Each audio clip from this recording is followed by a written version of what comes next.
ना पूछो जमाने को हमारी क्या कहानी है। हमारी पहचान तो सिर्फ ये है कि हम सिर्फ हिंदुस्तानी हैं। आज हम गर्व से कहते हैं हम भारतीय हैं और हमें एक भारतीय होने पर गर्व है। और आज मैं इसी चीज को बताऊंगा, हमें एक भारतीय होने पर इतना गर्व क्यों है। हेलो जनता जनार्दन, welcome back to my channel. और चलिए साथ मिलकर सीखते हैं।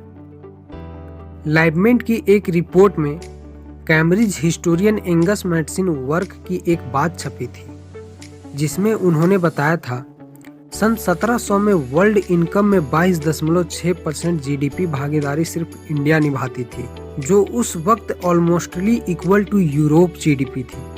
और उस समय पूरे यूरोप की जीडीपी की बात करें तो वो 23.3% थी। और यही जब अंग्रेज भारत छोड़कर गए तब 1952 में भारत की जीडीपी हिस्सा सिर्फ 3.8% रह गई थी।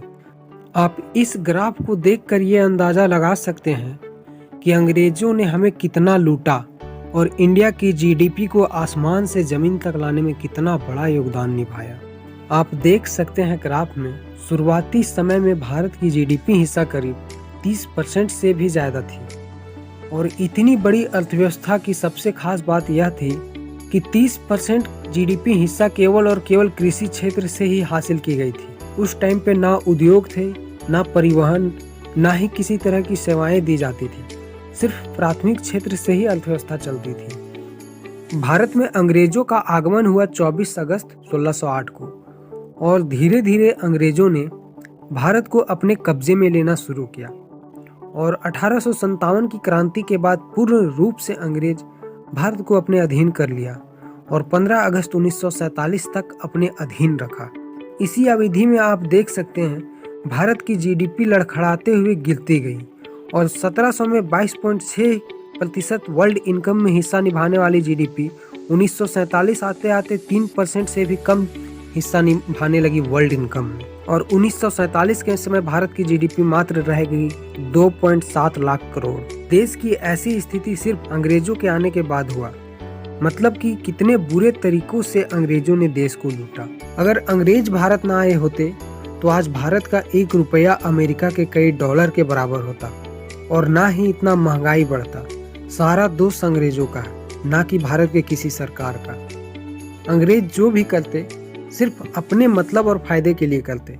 16 अप्रैल 1853 में पहली बार इंडिया में जब ट्रेन चली, अंग्रेजों ने यदि रेल की स्थापना की तो सिर्फ अपने फायदों के लिए, ताकि भारत का कच्चा माल जल्दी से इंग्लैंड जा सके और वहां का बना हुआ सामान बिकने के लिए इंडिया आ सके।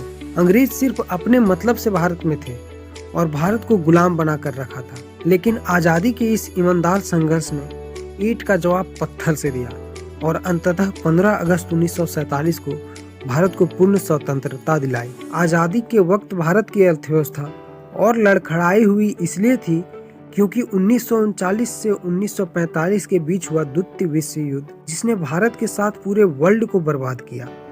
और इसके जस्ट 2 वर्षों के बाद भारत को मिली आजादी, जिस वक्त भारत की जीडीपी 2.7 लाख करोड़ रह गई थी। आजादी के इस 75वें अमृत महोत्सव में आज हम जानेंगे भारत ने कैसे सुई से लेकर जहाज बनाने तक का सफर तय किया। औपनिवेशिक विरासत से हमें क्या मिला और उन्हीं मिले हुए टुकड़ों से हमने 2024 तक 5 ट्रिलियन डॉलर, करीब 4 लाख करोड़ इनकम का लक्ष्य रखा। एक समय था जब लाल बहादुर शास्त्री जी ने कम अनाज होने की वजह से हफ्ते में 1 दिन उपवास रखने की अपील की थी। और आज एक समय है जब 16 लाख टन गेहूं के निर्यात के लिए रजिस्ट्रेशन सर्टिफिकेट जारी किया। इन 75 सालों में हमने जो सुई बनाने से लेकर मंगल तक जाने का जो सफर तय किया है, उसकी एक झलक को समझते हैं। आजादी के बाद अर्थव्यवस्था के विकास क्रम को समझने के लिए इसे 2 कालखंडों में बांटा गया। पहला है उदारीकरण से पहले का दौर, 1991 से पहले। इस समय भारत की अर्थव्यवस्था सिर्फ कृषि और उद्योग पर टिकी थी। ये अर्थव्यवस्था की रीढ़ थी। और इसी दौर में इंदिरा गांधी द्वारा 1969 में 14 बैंकों का राष्ट्रीयकरण किया गया। इस समय माना जाता था प्राइवेट सेक्टर सिर्फ मुनाफा कमाना चाहते थे, इसलिए सभी काम सरकार के हैंड में रहता। इसी काल में हरित क्रांति और श्वेत क्रांति देखने को मिला, जिसने भारत की अर्थव्यवस्था को ही बदल दिया।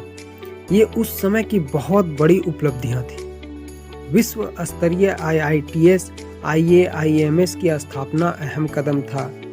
अब समझते हैं उदारीकरण के बाद का दौर। एक विशाल आबादी वाले देश की महत्वाकांक्षा को पूरा करने के लिए ये उपलब्धियां ऊंट के मुंह में जीरा के समान थी, क्योंकि देश की जनता दुनिया के विकसित देशों के साथ कदम ताल करना चाहती थी। और यही वजह कि जब 1991 में देश को अपना खर्चा चलाने के लिए पैसे नहीं बचे और देश का सोना गिरवी रखना पड़ा। इसी समय भारत के प्रधानमंत्री PV नरसिम्हा राव ने मनमोहन सिंह को फाइनेंस मिनिस्टर बनाया और इन दोनों की जोड़ी ने देश की अर्थव्यवस्था बदल डाली।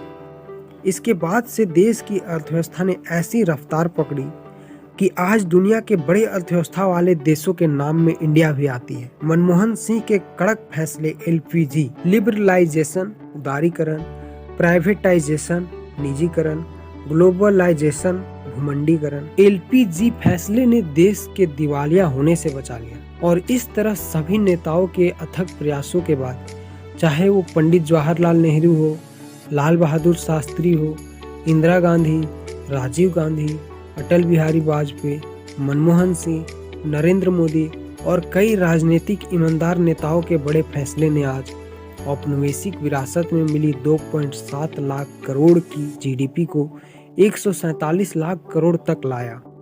भारत को सुई से लेकर शिक्षा के क्षेत्र में, औद्योगिक के क्षेत्र में, विदेशी व्यापार में, व्यावसायिक संरचना में, आधारिक संरचना में, सब में आसमान तक पहुंचाया।